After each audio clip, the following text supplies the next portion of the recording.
హైదరాబాద్ ప్రాంతంలో ఇటీవల కాలంలో వరుస హత్యలు ప్రజలను భయాందోళనకు గురిచేస్తున్నాయి. 2 వారాల క్రితం నార్సింగ్ పోలీస్ స్టేషన్ పరిధిలోని పుప్పాలగూడలో ఉన్న దేవాలయం సమీపంలో జరిగిన హత్యలు సంచలనం సృష్టించాయి. గత 3 రోజుల క్రితం ఓ మాజీ ఆర్మీ జవాన్ తన భార్యను కిరాతకంగా హత్య చేసిన ఘటనలో మృతదేహాన్ని ముక్కలు చేసి వాటిని ప్రెషర్ కుక్కర్లో ఉడికించి పొడిగా మార్చి చెరువులో పడేశాడు.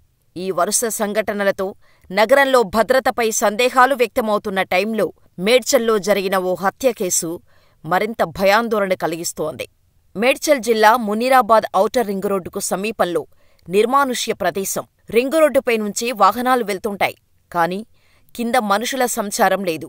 అక్కడే ఓ వివాహిత డెడ్ బాడీని పోలీసులు కనుగొన్నారు. బండరాళ్లతో యువతిని కొట్టి చంపి ఆపై పెట్రోల్ పోసి తగలబెట్టారు దుండగులు. వివాహిత వయస్సు 25 సంవత్సరాలుగా ఉన్నట్టు తెలుస్తోంది. స్పాట్కు చేరుకున్న పోలీసులు వివరాలు సేకరిస్తున్నారు. డెడ్ బాడీ ఎవరిది, హంతకులు ఎవరు, ఈ దుశ్చర్యకు ఎందుకు పాల్పడి ఉంటారు అనే కోణంలో విచారణ జరుపుతున్నారు. ఇది అత్యాచార ఘటన, హత్య ఘటన, లేదంటే రెండూనా పక్కాగా ఇప్పుడే కన్ఫర్మ్ చేయలేం. కానీ ఘటన మాత్రం దిశను పోలి కనిపిస్తోంది. 2019 నవంబర్ 28న జరిగిన దారుణ ఘటన హైదరాబాదుతో పాటు 2 తెలుగు రాష్ట్రాల్లో పెను సంచలనం సృష్టించింది. దిశ ఘటన అంటే చాలు అప్పుడు జరిగిన ఆ దారుణానికి సంబంధించిన దృశ్యాలు కళ్లముందు కదలాడుతుంటాయి.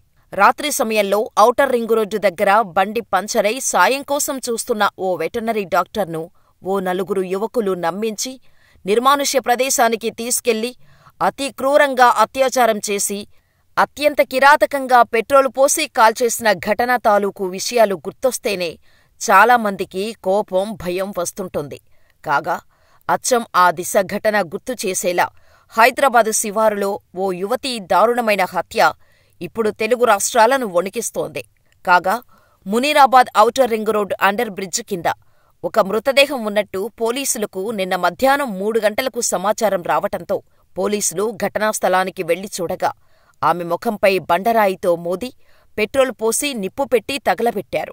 వయసు 25 నుండి 30 సంవత్సరాలు ఉంటుందని పోలీసులు చెబుతున్నారు. గుర్తుపట్టలేనంతగా దుండగులు శరీరాన్ని కాల్చేశారు. ఘటన జరిగిన పరిసర ప్రాంతాల్లోని సీసీ ఫుటేజీని క్షుణ్ణంగా పరిశీలిస్తున్నారు. క్లూస్ టీమ్స్, డాగ్ స్క్వాడ్స్ సాయంతో ఇప్పటికే ఆధారాలు సేకరించారు. ఎక్కడైనా మిస్సింగ్ కేసులు నమోదయ్యాయేమోనని పరిశీలిస్తున్నారు. బాధితురాలికి చెందిన కొన్ని నగలను ఘటనా స్థలంలో పోలీసులు స్వాధీనం చేసుకున్నారు.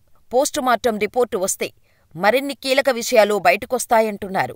అయితే పోస్టుమార్టం రిపోర్టు వస్తే కాని వివాహితపై అత్యాచారం జరిగిందో లేదో చెప్పలేమని పోలీసులు చెబుతున్నారు.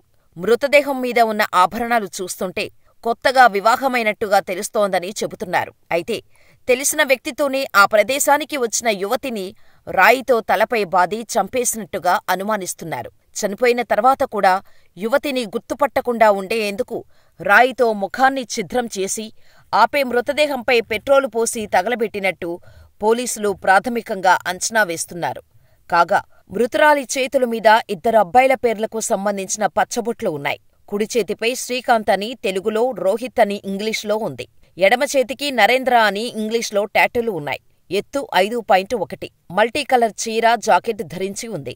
2 కాళ్లకు మెట్టెలు, 2 చేతులకు సింగిల్ గాజులు, కుడి చేతికి ఉంగరం, మెడలో నల్లపూసల దండతో పాటు రోల్డ్ గోల్డ్ ఆభరణాలు ధరించి ఉంది. అయితే మృతురాలు ఎవరు, అక్కడికి ఎలా వచ్చింది, ఎవరితో వచ్చింది అనే అంశాలు సర్వత్రా చర్చనీయాంశంగా మారాయి. పరిసర ప్రాంతాల్లోని సీసీ ఫుటేజీని పోలీసులు క్షుణ్ణంగా పరిశీలిస్తున్నారు. అనుమానాస్పద హత్య కేసుగా నమోదు చేసిన పోలీసులు అన్ని కోణాల్లో దర్యాప్తు ప్రారంభించారు. మొత్తంగా మునీరాబాద్ మర్డర్ మిస్టరీగా మారింది. ఎన్నో ప్రశ్నలకు సమాధానాలు వెతికే పనిలో పడ్డారు పోలీసులు.